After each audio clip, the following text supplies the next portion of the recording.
In the beginning, God created the heavens and the earth. Now, the earth was formless and empty. Darkness was over the surface of the deep, and the Spirit of God was hovering over the waters. And God said, "Let there be light." And there was light. God saw that light was good, and he separated the light from the darkness. God called the light day, and the darkness he called night. And there was evening, and there was morning, the first day. And God said, "Let there be a vault between the waters to separate the water from water." So God made the vault and separated the water under the vault from the water above it. And it was so. God called the vault sky. And there was evening and there was morning, the second day. And God said, "Let the water under the sky be gathered to one place, and let the dry ground appear." And it was so. God called the dry ground land, and the gathered waters he called seas. And God saw that it was good.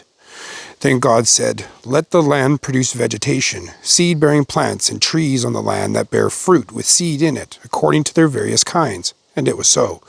The land produced vegetation, plants bearing seed according to their kinds, and trees bearing fruit with seed in it according to their kinds. And God saw that it was good.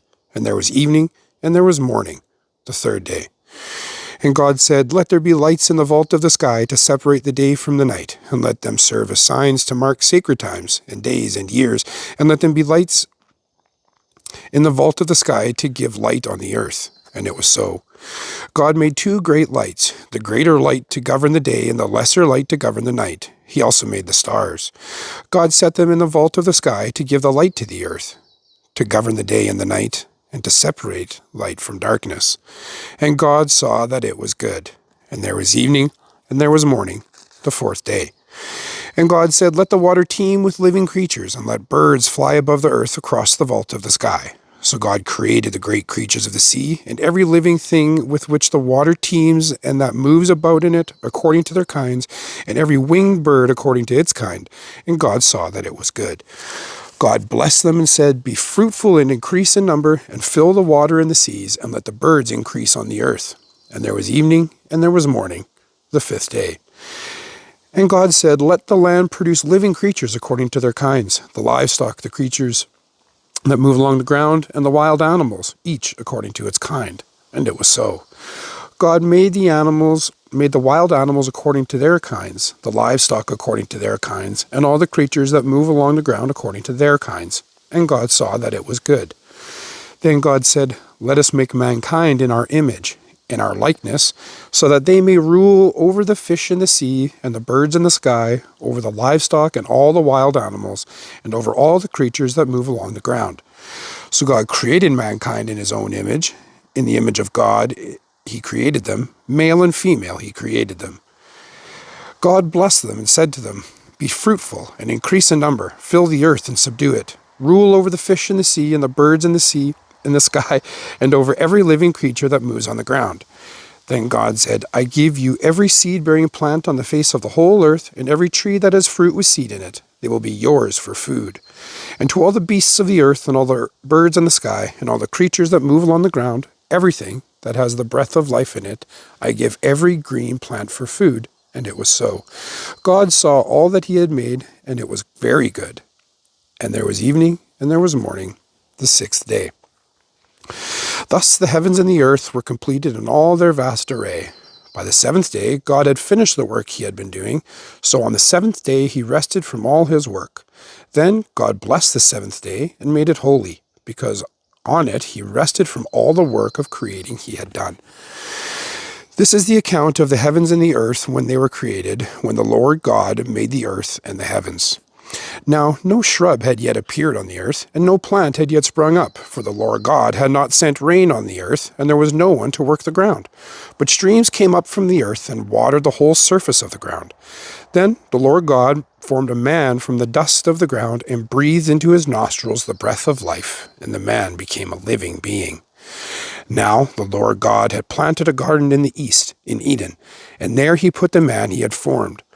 The Lord God made all kinds of trees grow out of the ground, trees that were pleasing to the eye and good for food. In the middle of the garden were the tree of life and the tree of the knowledge of good and evil. A river watering the garden flowed from Eden. From there it was separated into 4 headwaters. The name of the first is the Pishon. It winds through the entire land of Havilah, where there is gold. The gold of that land is good. Aromatic resin and onyx are also there. The name of the second river is Gihon. It winds through the entire land of Cush. The name of the third river is the Tigris. It runs along the east side of Ashur. And the fourth river is the Euphrates. The Lord God took the man and put him in the Garden of Eden to work it and take care of it. And the Lord God commanded the man, "You are free to eat from any tree in the garden, but you must not eat from the tree of the knowledge of good and evil, for when you eat from it, you will certainly die." The Lord God said, "It is not good for the man to be alone. I will make a helper suitable for him." Now the Lord God had formed out of the ground all the wild animals and all the birds in the sky. He brought them to the man to see what he would name them, and whatever the man called each living creature, that was its name. So the man gave names to all the livestock, the birds in the sky, and all the wild animals. But for Adam, no suitable helper was found. So the Lord God caused the man to fall into a deep sleep, and while he was sleeping, he took one of the man's ribs and then closed up the place with flesh. Then the Lord God made a woman from the rib he had taken out of the man, and he brought her to the man. The man said, "This is now bone of my bones and flesh of my flesh. She shall be called woman, for she was taken out of a man." That is why a man leaves his father and mother and is united to his wife, and they become one flesh. Adam and his wife were both naked, and they felt no shame. Now the serpent was more crafty than any of the wild animals the Lord God had made. He said to the woman, "Did God really say you must not eat from any tree in the garden?"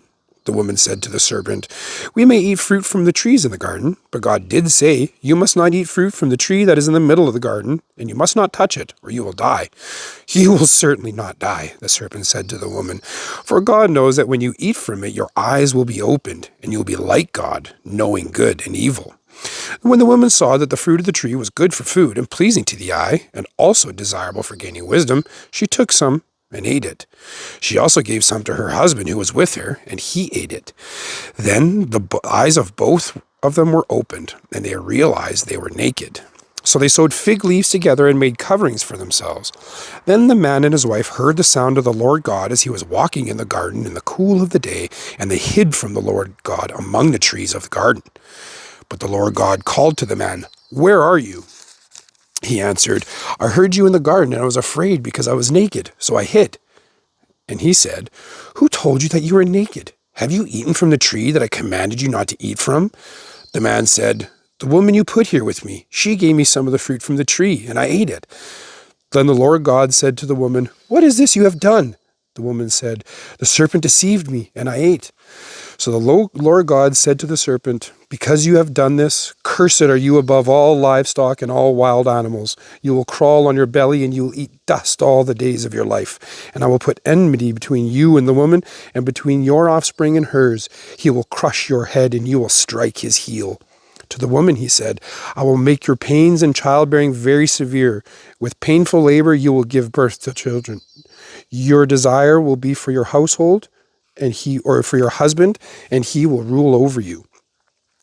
To Adam he said, "Because you listened to your wife and ate fruit from the tree about which I commanded you, you must not eat from it. Cursed is the ground because of you. Through painful toil you will eat food from it all the days of your life.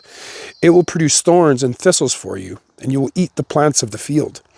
By the sweat of your brow you will eat your food until you return to the ground, since from it you were taken, for dust you are, and to dust you will return." Adam named his wife Eve, because she would become the mother of all the living.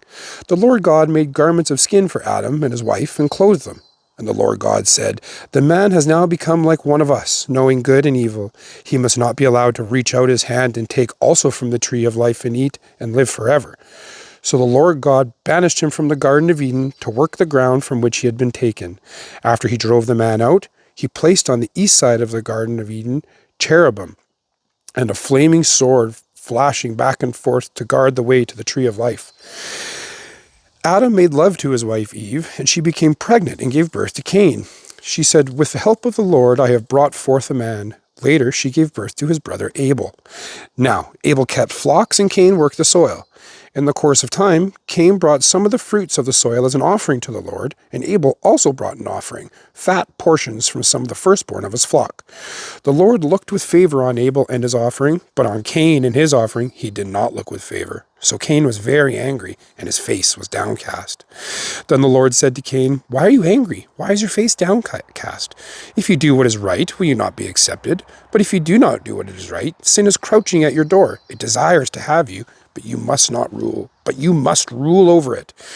Now Cain said to his brother Abel, "Let's go out to the field." While they were in the field, Cain attacked his brother Abel and killed him. Then the Lord said to Cain, "Where is your brother Abel?" "I do not know," he replied. "Am I my brother's keeper?" The Lord said, "What have you done? Listen, your brother's blood cries out to me from the ground. Now you are under a curse and driven from the ground, which opened its mouth to receive your brother's blood from your hand. When you work the ground, it will no longer yield its crops for you. You will be a restless wanderer on the earth." Cain said to the Lord, "My punishment is more than I can bear. Today you are driving me from the land, and I will be hidden from your presence. I will be a restless wanderer on the earth, and whoever finds me will kill me." But the Lord said to him, "Not so. Anyone who kills Cain will suffer vengeance 7 times over." Then the Lord put a mark on Cain, so that no one who found him would kill him. So Cain went out from the Lord's presence and lived in the land of Nod, east of Eden. Cain made love to his wife, and she became pregnant and gave birth to Enoch. Cain was then building a city, and he named it after his son Enoch. To Enoch was born Irad, and Irad was the father of Mehujael. And Mehujael was the father of Methuselah, and Methuselah was the father of Lamech.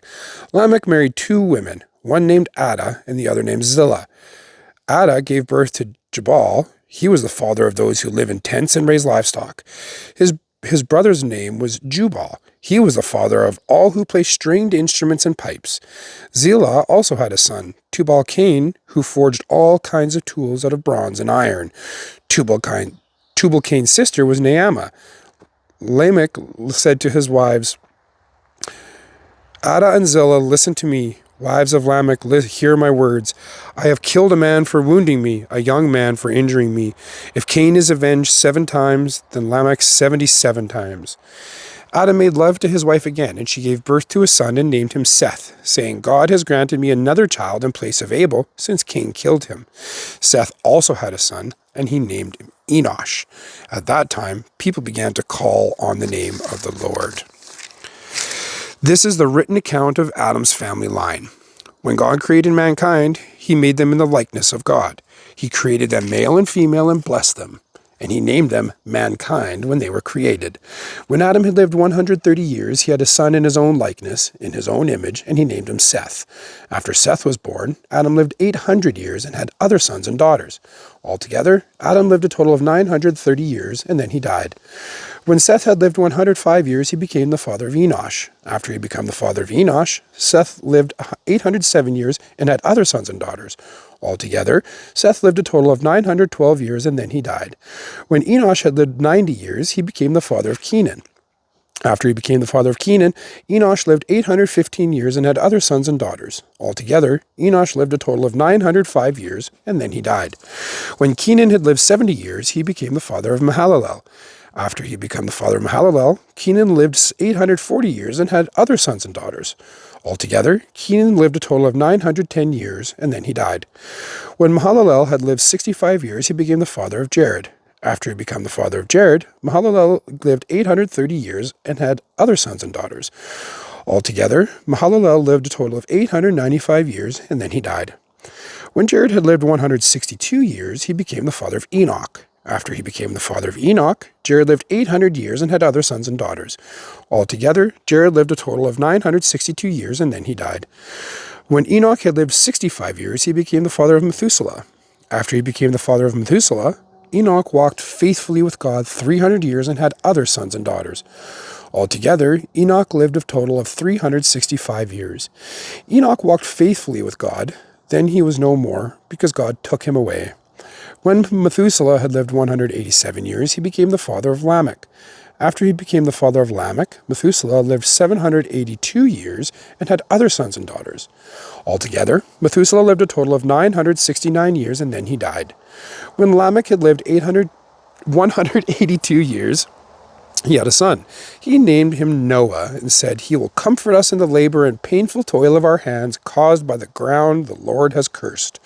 After Noah was born, Lamech lived 595 years and had other sons and daughters. Altogether, Lamech lived a total of 777 years, and then he died. After Noah was 500 years old, he became the father of Shem, Ham, and Japheth.